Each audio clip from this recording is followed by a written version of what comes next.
بھلے ہی اس کے حقیقی ماں باپ ہیں، لیکن وہ محبت جو ایک بچے کو چاہیے ہوتی ہے وہ اسے اپنے امی ابو سے ہی ملی تھی، اور اسے وہ کبھی فراموش نہیں کر سکتی ہے۔ آپ سب کو یہاں اس لیے اکٹھا کیا ہے کہ ایک ضروری بات آپ سب کے گوشے گزار کرنی تھی۔ دادا جی نے سبھی کو رات کے کھانے کے بعد ہال میں اکٹھا ہونے کو کہا تھا۔ عزیز صاحب اب تک واپس نہیں لوٹے تھے، ان کا کام پنجاب میں زیادہ بڑھ گیا تھا۔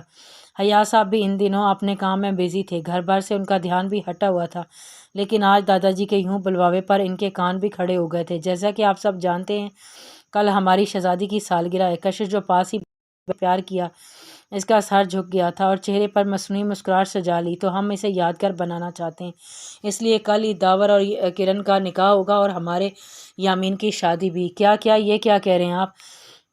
سویرا بیگم کو جیسے پتنگے لگ گئے۔ کیا ہوا بہو، کس بات پہ اعتراض ہے؟ تھوڑا تیکھے انداز میں پوچھا۔ نہیں، میرا مطلب ہے اتنی جلدی سب کیسے ہوگا؟ کن اکھیوں سے حیات صاحب کو دیکھا کہ وہ بھی کچھ بولیں۔ انتظامات کی فکر کوئی نہ کرے، سارے فنکشن التاج ہوٹل میں ہوگا اور یامین پتر دیکھ لے گا۔ آپ سب اپنے اپنے گیسٹ کی لسٹ بنا لیں اور انوائٹ کر دیں۔ دادا جی مسئلہ سالو کیا، لیکن یامین کی شادی آپ نے بتا دیا، لگے یا تو لڑکی بھی بتا دیں۔ حیا صاحب نے تھوڑا کھردرے انداز میں کہا۔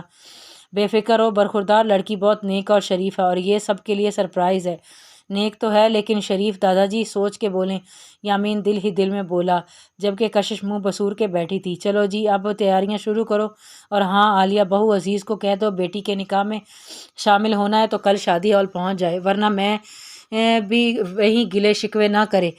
دادا جی کے لگے ہاتھوں ان کی بھی کلاس لے رہی تھی۔ بابا جی ایک بات سمجھ نہیں آئی ہے، یہ سب اتنی جلدی کیوں کر رہے ہیں آپ؟ ابھی آپ کی طبیعت بھی نہیں سنبھلی اور آپ حیا صاحب نے پینترا بدلا۔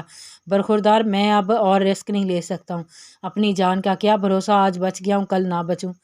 دادا جی کیسی باتیں کر رہے ہیں؟ کشش تڑپ ہی تو گئی تھی۔ یامین بھی ان کے پاس آ کے گھٹنوں کے بل بیٹھ گیا۔ دائیں طرف داور اور بائیں طرف سمیر کھڑے ہوئے تھے۔ دادا جی میرے ہوتے ہوئے آپ کو کبھی کچھ نہیں ہوگا، یقین بھرے لہجے میں کہا۔ یامین کے لہجے میں عزم اور دکھ ہوتے ہوئے دیکھا۔ دادا جی اللہ نے آپ کو ہمیں واپس لوٹایا اور آپ ایسی باتیں نہ کریں نا پلیز۔ داور نے ان کے ہاتھ تھامے تھے۔ دادا جی کی آنکھیں نم ہو گئی تھیں۔ جی دادا جی، تم جیسے پوتے پوتیاں ہوں وہ ساری زندگی جوان ہی رہتے ہیں۔ انہوں نے مسکراتے ہوئے بات کو ہنس کے ٹالا تھا۔ کشش نے اپنی باہیں ان کے گرد حائل کیں، اور اپنے دادا جی کے لیے وہ تو جان بھی دے سکتی تھی، تو رخصتی کیا چیز تھی؟ سٹاف کے اہم ممبران کو اکٹھا کرتے حاذق یامین کے گھر کے فنکشن کے بارے میں بریکنگ دے رہا تھا۔ اناشا کا پن سپیڈ سے چلتا جا رہا تھا اور سارے اہم پوائنٹ نوٹ کر رہی تھی۔ فنکشن بہت بڑے پیمانے پر تھا۔ اناشا کی غیر حاضری میں ہی کافی کام ہو چکا تھا، بس اس کے حصے کا کچھ کام پینڈنگ تھا جو اسے دیکھنا تھا۔ لکھتے لکھتے اناشا رکی، اس کے پین کی انک ختم ہو گئی تھی، لیکن حاذق کا بولنا جاری تھا۔ اناشا نے ادھر ادھر پین کی تلاش میں نظریں دوڑائی، کہیں نظر نہ آیا سوائے ایک جگہ کے۔ وہ فوراً آگے بڑھ کر حاذق کی فرنٹ پاکٹ سے پین نکال لکھنا شروع ہو گئی۔ حاذق کیا سب کی نظریں اس کی اس حرکت پر اس کی طرف اٹھی، لیکن اس نے بنا کسی کی طرف دیکھنا لکھنا جاری رکھا۔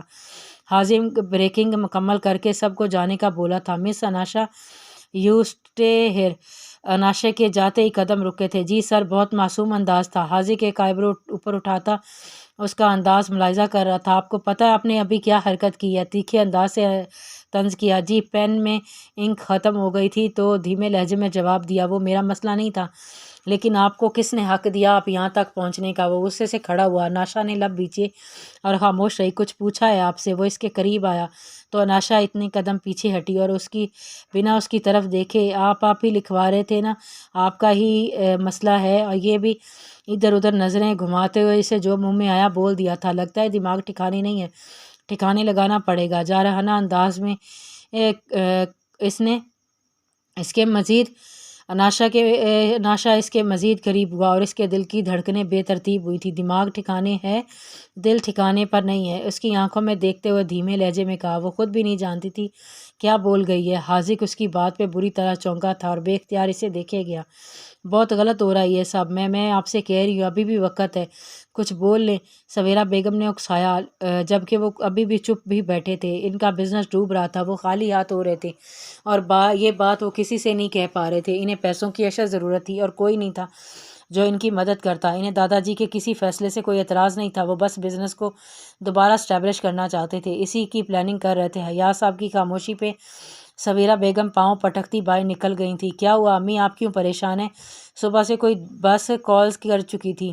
لیں عزیز صاحب، ہر بار بیزی ہوں، بعد میں بات کرتا ہوں کہہ کر ٹال دیتے تھے۔ کچھ نہیں، تمہارے بابا کو کال کر رہی تھی، کل نکاح ہے تمہارا اور وہی نہیں ہوں گے۔ عالیہ بیگم دکھی ہوئی۔ ماما پریشان نہ ہو، سب ٹھیک ہو جائے گا، وہ بیزی ہوں گے۔ کرن نے دلاسا دیا۔ عالیہ بیگم خاموش ہو گئی، لیکن دل کسی انہونی سے ڈر رہا تھا۔ جاری ہے